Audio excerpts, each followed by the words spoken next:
En ce moment, les ETF sont la réponse à tout. Tu veux investir en bourse? ETF. Tu veux préparer ta retraite? ETF. Tu veux faire mieux que ton conseiller bancaire? À nouveau ETF. Et si tu suis cette chaîne ou même d'autres, tu sais que sur la partie boursière et notamment sur les grosses capitalisations, il n'y a aucun débat. Mais aujourd'hui, on va regarder ce qu'il se passe sur les autres classes d'actifs et notamment les obligations et les small caps. Parce que sur ces segments, les ETF ont des défauts de construction majeurs et la plupart des investisseurs ne sont même pas au courant.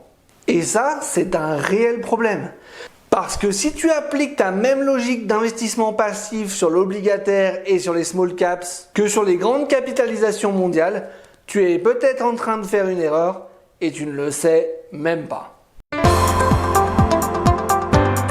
Alors avant qu'on rentre déjà dans le vif du sujet, on va déjà poser les bases. Parce que si déjà on ne comprend pas pourquoi les ETF dominent sur les grandes capitalisations, on ne peut pas comprendre pourquoi c'est potentiellement différent ailleurs. En 1991, William Sharpe, prix Nobel d'économie, publie un article de 2 pages, The Arithmetic of Active Management.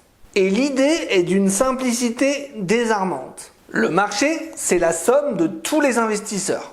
Les gérants actifs, les hedge funds, les particuliers qui tradent leurs actions et les indices passifs, tous ensemble, ils détiennent 100% des actifs disponibles. Donc, avant frais, la performance moyenne de tous ces acteurs est la performance moyenne du marché. Par définition mathématique, ça n'est pas une opinion, ça n'est pas une étude empirique, c'est une certitude comptable. Ça ne peut tout simplement pas être faux. Maintenant, il faut soustraire les frais. Un ETF World va vous coûter entre 0,20 et 0,30% de frais en moyenne par an. Pour un fonds actif Action Monde, on est plutôt aux alentours de 1,85% de frais de gestion par an. Et ce chiffre provient de la dernière étude du Conseil consultatif du système financier en France. Donc, après frais, la moyenne des investisseurs actifs sous-performe le marché de cette différence. Et d'ailleurs, Fama et French l'ont prouvé empiriquement sur leur étude de 2010 qui a analysé plus de 20 ans de données. Brut de frais, les gérants actifs font à peu près la performance du marché. Mais net de frais, ils passent nettement en territoire négatif de l'ordre d'à peu près 0,8% par an en moyenne. Ce sont les frais qui font littéralement toute la différence. Ça n'est donc pas que les gérants actifs sont incompétents, c'est simplement que leur compétence collective est mangée par les frais. Et pour qu'un gérant actif batte le marché net de frais, il faut qu'il soit suffisamment au-dessus de la moyenne pour couvrir son différentiel de frais. Bien évidemment, c'est possible et on va y revenir dans cette vidéo, mais c'est extrêmement rare et c'est surtout complètement imprévisible. Et d'ailleurs, sur les grandes capitalisations mondiales, les marchés sont relativement efficients. Il y a littéralement des milliers d'analystes qui scrutent les mêmes entreprises en même temps. Donc dans cet environnement, dégager un alpha suffisant pour battre le marché est quasiment impossible. Les chiffres de l'étude Spiva le confirment. Sur 15 ans, il n'existe aucune catégorie sur les large caps où une majorité de gérants actifs ont surperformé leurs indices. Mais bien évidemment, cette efficience n'est pas la même sur tous les segments de marché. Alors avant d'aller plus loin, une petite pause pour ceux qui ne me connaissent pas encore. Je m'appelle Gaëtan Perron et je suis conseiller en investissement financier immatriculé à l'Orias. Sur cette chaîne, je bouscule les idées reçues sur l'investissement et le patrimoine, y compris et surtout les plus diffusées. Alors si c'est le genre de contenu qui t'intéresse, n'hésite pas à t'abonner.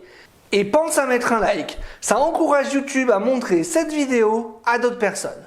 Allez, on y retourne. Sur les large caps, les chiffres sont clairs. Sur 10 ans, les fonds actifs Action Monde font en moyenne plus 10,65% de performance par an en moyenne, net de frais. L'indice MSCI World, lui, fait 11,67%. 1% d'écart de performance par an. Ça peut vous paraître peu, mais sur 10 000 euros investis sur une période de 20 ans, ce 1% d'écart annuel représente environ 15 000 euros de différence au final. Une fois et demie votre mise de départ qui s'est envolée. Encore une fois, l'étude Spiva le démontre. Sur une période d'investissement de 15 ans, entre 80 et 90% des fonds actifs sous-performent le marché. Sur ce segment, il n'y a aucun débat. Maintenant, on va passer sur les segments un peu plus discutables. Premier segment où les choses se compliquent, les obligations. Pour comprendre pourquoi, il faut déjà comprendre comment un indice obligataire est construit. Donc, sur les actions, un indice pondère les entreprises par leur capitalisation boursière, c'est-à-dire par leur valeur de marché. Donc, plus une entreprise vaut cher et plus elle va avoir de poids dans un indice. C'est discutable, mais il y a une logique derrière ça. Le marché récompense les entreprises qui réussissent le mieux. Sur les obligations, c'est totalement différent. Un indice obligataire va pondérer les émetteurs par le montant de leur dette éligible en circulation. Autrement dit, plus une entreprise émet de dette, plus elle va peser dans l'indice. Et plus elle va peser dans l'indice, plus les ETF sont obligés d'acheter sa dette.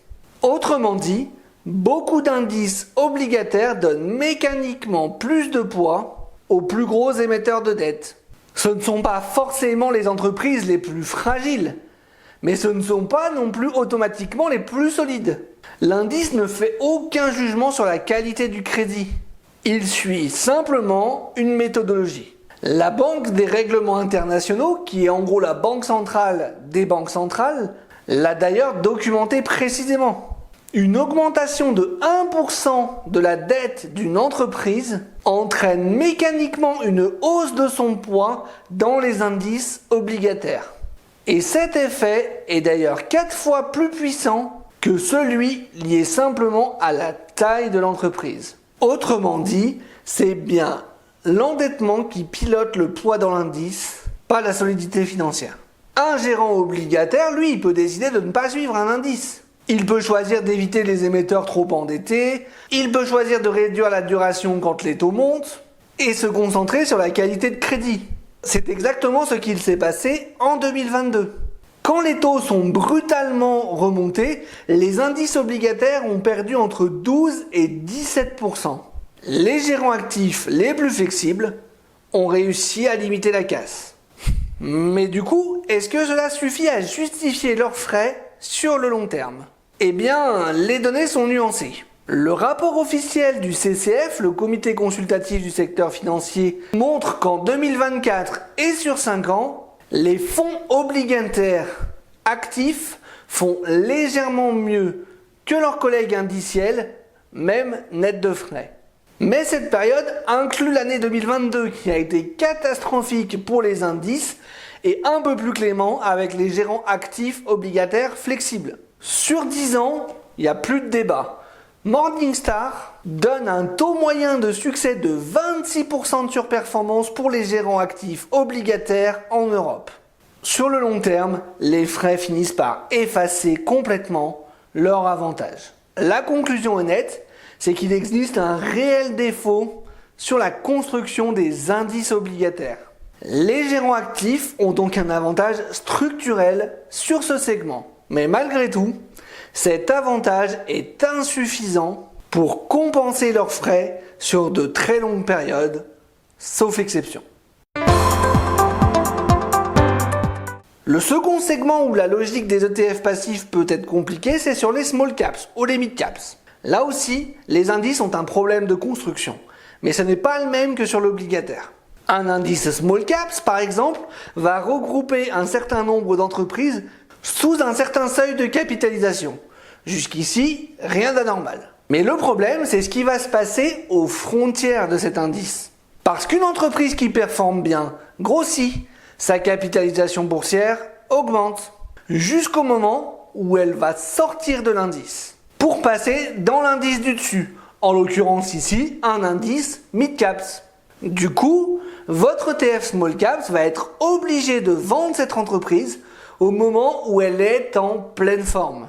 Et à l'inverse, une entreprise qui ne va pas bien et qui voit ses résultats en baisse et dont la capitalisation boursière s'écroule, va finir par descendre de l'indice où elle se trouve pour rejoindre l'indice Small Caps où elle risque de continuer à sous-performer jusqu'à sortir de l'indice potentiellement par le bas. Ce qui fait que cette sous-performance va également avoir un impact, mais cette fois négatif, sur la performance totale de l'indice. Le second problème, c'est que la reconstitution des indices Small Caps est annuelle et prévisible. Ces critères sont publics, donc n'importe quel analyste peut anticiper plusieurs semaines à l'avance quelles entreprises vont entrer et quelles entreprises vont sortir de l'indice. Donc, des fonds spéculatifs vont acheter ces valeurs avant la reconstitution de l'indice, ils vont faire monter les cours, puis les revendre aux ETF qui, eux, vont être obligés d'acheter ces entreprises à une date fixe, à un prix du coup gonflé. C'est complètement du front-running légal et cela se fait aux dépens des porteurs de parts d'ETF. Et là encore, un gérant actif, lui, il échappe à tout ça. Il n'a aucune obligation d'acheter ou de vendre telle ou telle entreprise à date fixe. Lui, il va gérer selon ses convictions, pas selon un calendrier mécanique. Ces défauts de construction créent une opportunité réelle pour les gérants actifs sur ce segment. Les marchés small cap sont également moins suivis par les analystes. Il y a donc moins d'efficience informationnelle et plus de chances de trouver des entreprises qui sont potentiellement sous-valorisées. Et là aussi, les données que j'ai analysées confirment partiellement tout ça. En 2024, les fonds small caps européens font une performance moyenne de 7,99%, alors que sur la même période, les indiciels font plus 5,49%. Et le rapport du CCF confirme le même avantage sur une durée de 5 ans. Mais encore une fois, à long terme, le débat est complètement différent. Morningstar donne un taux de surperformance de seulement 35,9% des gérants actifs sur leurs indices sur une durée de 10 ans. Autrement dit, 64% de taux d'échec. Et l'étude Spiva confirme la même chose sur une durée de 15 ans. Et plus l'horizon d'investissement s'allonge, plus le taux de sous-performance est important. Mais bien évidemment, il y a toujours des exceptions, et c'est ce qu'on va voir maintenant. Bien évidemment, il existe des gérants actifs qui surperforment leur marché, même à long terme. Honnêtement, ils sont tellement peu nombreux qu'on peut les considérer comme étant des anomalies. Mais on va quand même voir un exemple concret. En France, il existe une société de gestion que vous connaissez peut-être qui s'appelle Indépendance Asset Management.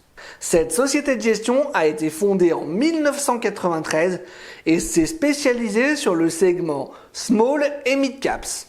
Et leur track record est proprement stupéfiant. Depuis 1993, leur fonds phare affiche une performance de plus 5247% en cumulé, net de frais. Son indice de référence sur la même période fait 813%. Sur 10 ans, le fonds fait une performance de plus 146%. Son indice sur la même période, plus 70%. Plus du double de différence. Leur approche est radicale. Ils cherchent des entreprises qui sont structurellement sous-valorisées. C'est ce qu'on appelle le deep value. Ils ont peu de lignes, des convictions très fortes, peu de turnover et un horizon d'investissement très long. Et bien évidemment, selon les parts du fonds, ils ont des frais relativement élevés auxquels ils rajoutent une commission de surperformance de 10% au-delà de la performance de l'indice. Et malgré ces frais, ils parviennent à générer une surperformance incroyable. Alors bien évidemment, ceci n'est absolument pas une recommandation d'investissement. C'est un exemple pédagogique. Les performances passées ne préjugent absolument pas de celles à venir, et ce type de produit représente un risque de perte partielle ou totale de votre capital. Alors du coup, est-ce que ce que l'on vient de voir là maintenant annule tout ce qu'on vient de dire précédemment dans la vidéo? Bien sûr que non, et on va voir pourquoi. Le premier problème, c'est le biais du survivant. En 1993, combien de fonds actifs small cap prétendaient qu'ils allaient faire exactement la même chose? Probablement des dizaines. Aujourd'hui, on parle d'indépendance asset management parce qu'ils ont survécu et surperformé. Mais on ne parle pas des autres qui ont sous-performé ou même carrément fermé leurs fonds. Le deuxième problème, c'est l'identification a posteriori. Comment est-ce que vous pouviez savoir en 1993 que c'était Indépendance Asset Management qui allait surperformer son marché pendant 30 ans de manière continue et de manière certaine? Vous ne pouviez tout simplement pas le savoir. Le talent ne se voit qu'en rétrospective. Troisième problème, la reproductibilité. Indépendance Asset Management, c'est une philosophie qui est incarnée autour d'une équipe resserrée. William Higgins est littéralement un génie de la finance. Et des génies, vous n'allez pas en trouver à tous les coins de rue. Indépendance Asset Management est une exception réelle et documentée. Mais une exception reste une exception. Et c'est précisément parce qu'ils sont exceptionnels qu'on en parle. Alors du coup, est-ce que les ETF sont imbattables sur toutes les classes d'actifs? Eh bien, malgré des défauts de construction réels qu'on vient de détailler ensemble dans cette vidéo, la réponse est oui, ou presque. Les deux études de référence mondiales sur le sujet, que sont les études PIVA produites par S&P Global et le baromètre actif-passif produit par Morningstar, arrivent avec des chiffres légèrement différents dus à leur méthodologie à une même conclusion. Sur les large caps, Morningstar suit 29 500 fonds européens. Et sur 10 ans, seuls 14% des gérants actifs ont survécu et surperformé leurs indices. L'étude Spiva, elle, est encore plus sévère. Sur 15 ans, il n'existe pas une seule catégorie sur les large caps où la majorité des gérants actifs ont surperformé leurs indices. Pas une seule. Sur les small caps, les deux études reconnaissent que les gérants actifs s'en sortent mieux à court terme. Mais sur le long terme, les deux études démontrent que leurs frais finissent par complètement effacer cette surperformance et les fonds actifs sous-performent alors aussi largement. Et sur l'obligataire, c'est exactement la même chose. Sur court terme, les gérants actifs ont tendance à surperformer. Sur un an, c'est même la seule classe d'actifs où ils dépassent les 50% de surperformance. Mais encore une fois, à long terme, la sous-performance est massive. Morningstar nous dit que sur 10 ans, seulement 26% des fonds réussissent à battre leurs indices. Spiva, eux, nous annoncent que 79% des fonds actifs finissent par sous-performer leurs indices. Deux études différentes, des méthodologies d'analyse différentes, des chiffres légèrement différents, mais à chaque fois, une seule et même conclusion. Et même sur l'obligataire, qui est le segment qui est censé être le plus favorable pour les gestionnaires d'actifs, les ETF ressortent gagnants à long terme. Les ETF ont littéralement révolutionné l'investissement pour les particuliers. Et 30 ans de données passées démontrent une chose simple. Payer des frais élevés à un gérant actif dans l'espoir que ce dernier surperforme le marché est un pari que vous perdrez dans la majorité des cas. Même sur les segments les plus favorables à la gestion active, leurs avantages structurels ne survivent pas face aux frais sur longue période. Et c'est d'ailleurs exactement pour ça que quand je construis une allocation patrimoniale pour un client, je me consacre exclusivement aux produits faiblement chargés en frais. Si je m'étais arrêté aux idées reçues sur le segment obligataire ou sur les small caps, j'aurais vraisemblablement orienté mes clients vers des fonds actifs. Et du coup, ce seraient mes clients qui en auraient payé le prix, via une moindre performance, année après année. Alors, si vous souhaitez qu'on regarde ensemble comment construire une allocation patrimoniale qui s'appuie sur ce qui fonctionne vraiment à long terme, vous avez le lien en description de la vidéo pour prendre rendez-vous avec moi. Prenez soin de votre patrimoine, À la prochaine.